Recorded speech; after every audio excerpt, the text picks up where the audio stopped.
안녕하세요. 여러분의 금융탐방 가이드 금입니다. 오늘 우리는 금융의 세계를 깊이 있게 탐험하면서 주식 거래의 시작부터 현대 금융, 세계 대표적인 폰지 사기까지 모든 것을 살펴볼 예정입니다. 주의되셨나요? 17세기 암스테르담을 휩쓸었던 주식 열풍에서 시작해볼까요? 어디를 가든 네덜란드 동인도 회사의 주식 이야기가 넘쳐났던 그 시절, 시인들은 주식의 가격 변동과 배당금에 대한 끝없는 관심을 보였습니다. 마치 오늘날 우리가 주식 앱을 들여다보는 것처럼 말이죠. 그런데 이 시민들에게는 한 가지 큰 불만이 있었습니다. 과연 무엇이었을까요? 이 흥미진진한 이야기는 곧 이어집니다. 주식과 사기의 경계를 넘나드는 금융의 모든 것. 오늘 한 번에 몰아볼까요? 채널 고정하시고 끝까지 함께 해주세요. 네덜란드 동인도 회사는 1602년에 설립되어 세계 최초로 주식회사가 된 기업입니다. 이 회사는 단순히 무역을 뛰어넘어 주식시장의 탄생을 알렸습니다. 당시 사람들은 주식이라는 새로운 형태의 투자 방법을 통해 이 회사의 성공에 참여할 수 있었습니다. 주식은 그 자체로 혁신적이었죠. 왜냐하면 이제까지는 부유한 귀족이나 상인들만이 큰 무역 사업에 투자할 수 있었던 반면 일반 시민들도 소액으로 참여할 수 있는 길이 열린 것입니다. 주식 거래 방식도 흥미로웠습니다. 초기에는 거래소라는 개념이 없어 암스테르담의 다리와 커피하우스에서 자연스럽게 거래가 이루어졌습니다. 주개인들이 서로의 매도와 매수 주문을 맞추며 가격을 형성했죠. 이는 오늘날 주식시장의 기초가 되었습니다. 이러한 거래는 점차 도입화되었고 1611년 암스테르담 증권거래소가 설립되면서 본격적인 주식 거래가 시작되었습니다. 당시의 투자자들은 현재와는 다른 방식으로 정보를 얻어야 했습니다. 회사의 배당금 지급과 무역 성공 여부는 선원들이 가져오는 소식이나 소문에 의존했으며 이는 곧 투기의 열풍과 함께 주식시장의 다양한 문제점을 드러내기도 했습니다. 하지만 이 시스템은 현대 금융의 초석이 되었고 주식시장의 역동성을 만들어냈습니다. 주식시장의 발전과 함께 금융사기가 필연적으로 뒤따랐습니다. 투기금융사기의 대표적인 사례는 18세기 초 독일의 슈피에다 사건을 들 수 있습니다. 슈피에다는 약속어음을 발행해 그 가치를 기반으로 사람들에게 높은 수익을 약속했습니다. 하지만 그는 새로운 투자자들의 돈으로 기존 투자자들에게 수익을 지급하는 오늘날 우리가 폰치사기하고 부르는 수법을 사용했습니다. 결국 이 사기는 무너졌고 많은 이들이 큰 손실을 입었습니다. 이 사건은 금융시장에서의 극의 필요성을 절감하게 만들었습니다. 또한 암스테르담에서는 주식시장에 또 다른 흥미로운 역사적 사건이 발생했습니다. 1609년 무차익 공매도 사건이 그것입니다. 당시 한 투자자는 실제로 주식을 보유하지 않은 상태에서 주식을 팔아 나중에 가격이 하락했을 때 사들이 했다는 전략을 사용했습니다. 이는 최초의 공매도 기억되며 주식시장의 새로운 거래 방식을 도입하게 만들었습니다. 그러나 이러한 방식은 시장의 불안정성을 초래할 위험도 있었고 이 공매도에 대한 규제가 필요하다는 목소리가 커지게 되었습니다. 투기 금융시장에서의 이러한 사건들은 오늘날 우리가 알고 있는 금융제도의 기틀을 다지는 데 중요한 역할을 했습니다. 주식시장의 급속한 발전과 함께 금융시장은 유럽 전역으로 확장되었습니다. 특히 독일은 금융의 중심지로 자리 잡으며 은행업의 역사를 새로 써내려왔습니다. 17세기와 18세기를 거치며 독일의 주요 도시들은 금융의 이충지로 떠올랐고 특히 프랑크푸르트는 금융거래의 중심이 되었습니다. 여기서는 다양한 금융상품이 거래되었고 은행들은 국제무역과 투자에 필요한 자본을 공급하며 금융시장의 성장을 이끌었습니다. 유럽 전체에 걸쳐 금융시장은 발전을 거듭했습니다. 네덜란드와 영국을 포함한 여러 나라들은 금융혁신을 통해 경제성장을 촉진했습니다. 예를 들어 영국에서는 1694년 설립된 영국은행이 안정적인 금융 시스템을 제공하며 국채거래를 통해 국가의 금융기반을 강화했습니다. 이러한 금융기관들은 자본을 확장하고 사업혁명을 지원하며 현대 경제를 형성하는 데 중요한 역할을 했습니다. 이처럼 금융시장은 단순히 자본의 흐름을 넘어서 사회적 경제력 변화를 이끄는 원동력이 되었습니다.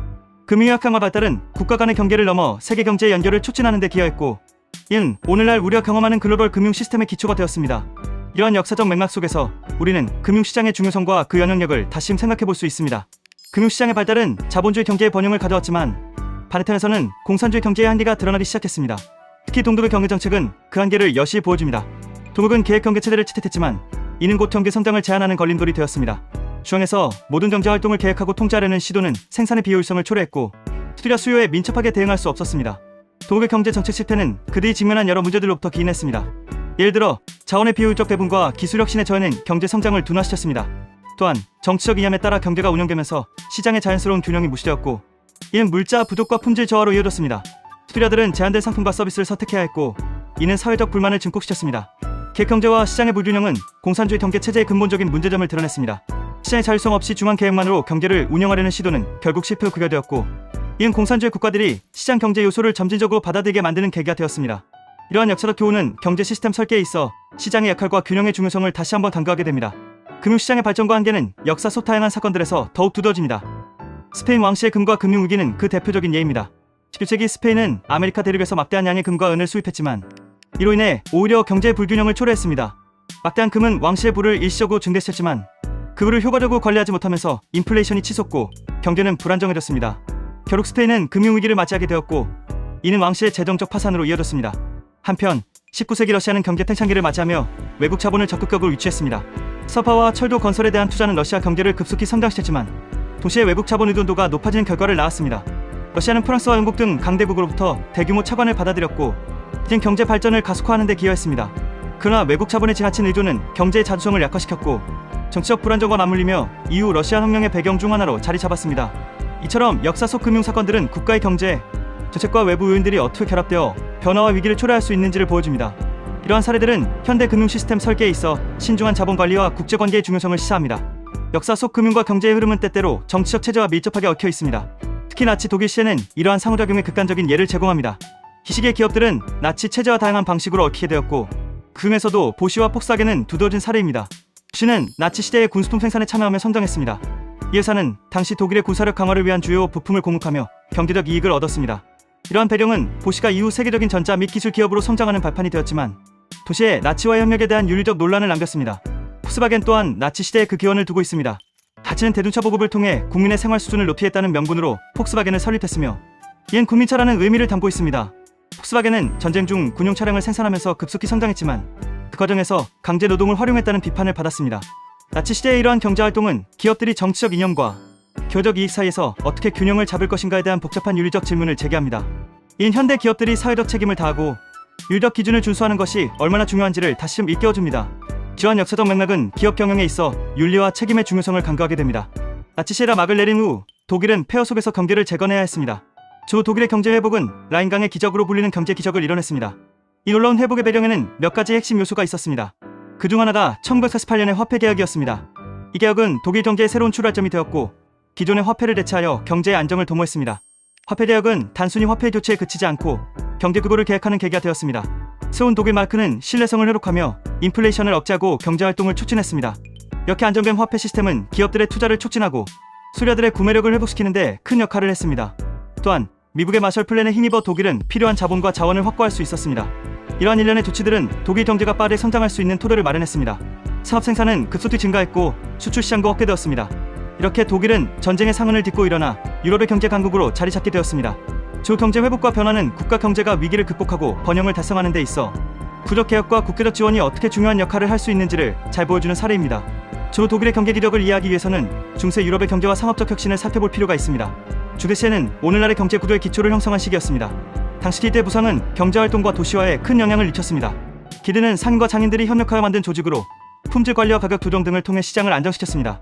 이는 도시를 중심으로 경제활동이 집중되게 했고 자연스럽게 도시화가 진행되었습니다. 주들은 상업과 교역의 중심이 되었고 경제 발전의 엔진 역할을 했습니다. 중세후반에 이르러 금융혁신도 눈에 띄게 발전했습니다. 이 시기에는 은행업의 기초가 마련되었고 신용장과 같은 금융상품이 등장했습니다. 베네치아와 피레체 등의 도시 국가들은 이러한 금융혁신의 선도에서 상업적 번영을 이끌었습니다. 특히 메이치 가문과 같은 은행가들은 국제무역을 지원하며 경제의 글로벌화를 촉진했습니다. 이러한 금융혁신은 상인들이 장거리 무역을 더욱 활발히 할 수 있는 기반을 제공했습니다.